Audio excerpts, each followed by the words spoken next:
Welcome back, and today we're talking about ReZero episode 44. And this episode, it just went down. I mean, we got to see Emilia go off. There's something, something eerie about Roswell and the sanctuary, which that was, of course, the big cliffhanger for the end of the episode. And also, it's just me, maybe I'm going crazy, but I thought since season 2 started that we never got like an opening, right? We never got an opening for the anime. It was just straight into the action, into the anime, into the story. But in this episode, we got an opening. Maybe I'm going crazy and I just don't remember the other openings, right? And of course, we know ReZero doesn't have an ending, right? Like an ending song. It just mixes in with the episode. So like the last, minute or so, it starts playing, but we're still getting that story. I love that about ReZero because essentially we do get about 28 to 29 minutes of pure awesomeness. But this episode, I was kind of thrown for a loop because of that opening, but I liked it. It was pretty good. Now, before we talk about what happened in this episode, let me remind you to like and subscribe. It definitely helps the channel out, and of course, I greatly appreciate it. But this episode was big. We finally get to find out why Emilia is struggling with her test. I mean, seeing what Emilia had to go through as a child, it's traumatizing, right? She literally got to see her mother, or her, the mother that was taking care of her, because we know that's not her biological mother. And there was some hints dropped by Pandora saying that Emilia's mother is a witch. My guess right now, of course, the tinfoil hat theory is that Emilia's mother could be the witch of envy. I believe her name is Satella. And the only reason why I think that is because, again, they look alike.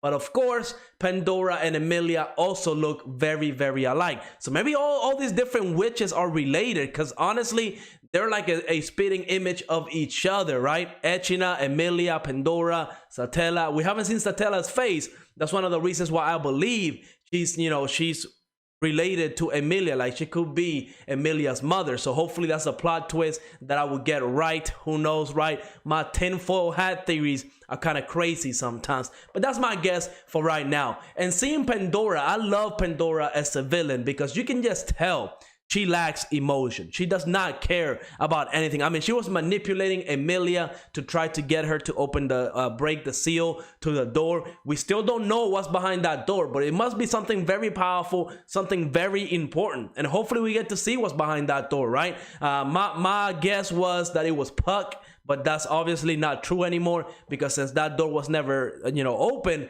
Puck couldn't have gone out of there, right? So it's something else that Pandora wants. And Pandora actually, she believes she's going to meet Emilia again, because I mean, after the whole fight was done, which was very, very brutal, I mean, and again, that's why I love Pandora. She essentially, I don't know if it was Pandora that did it, but I feel like it was, because of how twisted and crazy she is.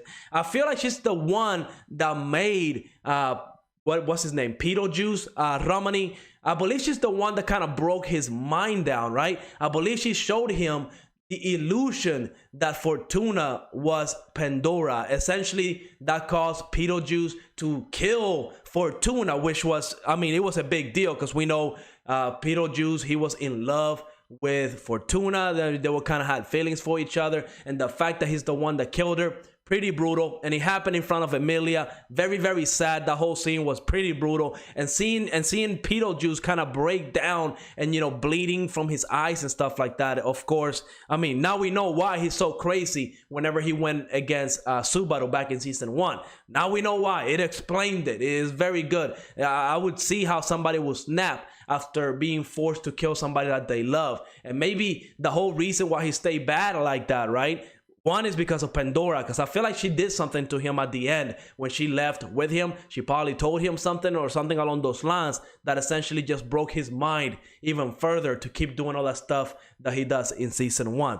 Now, the other big thing that I loved in this episode, of course, is Emilia herself, because as a kid, I mean, she actually kept the promise that she made to Fortuna. The scene that she had with Fortuna, her mother, very, very sad. I mean, I can't even imagine what Emilia was going through at that time, and just knowing why she was struggling with the test. Well, now we know, because she had her memories erased. So whenever she took the trial for the first time and unlocking all these different memories, Well, that's gonna mess somebody up. So I do feel bad for Emilia, because I know I was kind of trashing on her, you know, because she was failing so much. I'm like, how hard can this test be? Why is she failing so much when Subaru, you know, he had it hard too, but he still passed? Like, come on, Emilia, you have to pick up your game. But now we know why she was struggling so much, and it was thanks to Subaru, you know, comforting her, and, you know, the whole kiss, and then, you know, admitting that he loves her. That's the strength that she needed to get over this trial. And it was awesome. I love that she stuck by it. But when she had that mental breakdown, when Fortuna died, and she just started killing Pandora over and over and over and over, and she was just saying, die, die. Powerful scene, loved it. And I'm over here wondering, like, how are they going to kill Pandora, right? Because as far as I know, I believe all the witches are supposed to be inside that sanctuary. We know that Echina, she was trading places with the witches, but I don't think Pandora was in there. So Pandora could essentially still be alive. Maybe I missed something that, you know, maybe Pandora didn't want to show up. Maybe I missed something along those lines. But as far as we know, maybe Pandora is still out there in the real world, and she's just, you know, waiting for the right moment to show up and try to break the seal to that door once again. We'll see with that one. I might have to do some research on that, because again, ReZero, the story in ReZero is very complex. I mean, it has so many different threads, different plot lines going everywhere, and then they connect all the dots. I mean, if you forget something, it's gonna mess the whole story up for you. So I'm definitely gonna have to do some research to see what's going on with Pandora, because I feel like all the witches were dead except Satella. So I don't know if the current time Pandora is still alive somewhere, right? Maybe she'll get out of the sanctuary, because at the very least I feel like Echina is working towards that goal. I do think Echina is trying to come up with something to get out of there. So the whole scene, it was awesome. We find out that Emilia essentially was the one with her power, was the one that froze everything and everybody. So now her goal, now that she knows the truth, is to get enough power to go back to the forest and essentially unfreeze everybody. That's why she was able to pass the trial. She accepted her past, and she was able to pass the trial. Now Echina tells her that, you know, since she passed the first trial, she doesn't see Emilia struggling with trial 2 or 3. She thinks she's going to pass those fairly easy. And I'm curious to know what's going to happen once the sanctuary is unlocked. Once they pass all the trials and they free the sanctuary, what's going to happen? Because at the end of the episode, that's where the big moment came in, right? We know that Roswell was involved with the sanctuary. Subaru, he knows something, right? Shuma told him about the sanctuary and the reason why it was created. We don't know why, right? We don't know exactly why. So I'm pretty sure that's going to be dropped next episode. But we do know that Roswell had something to do with it. So I can't wait for that, right? Because Roswell, honestly, I was kind of, you know, I was suspicious of him very early on since episode 1. I mean, never trust a clown.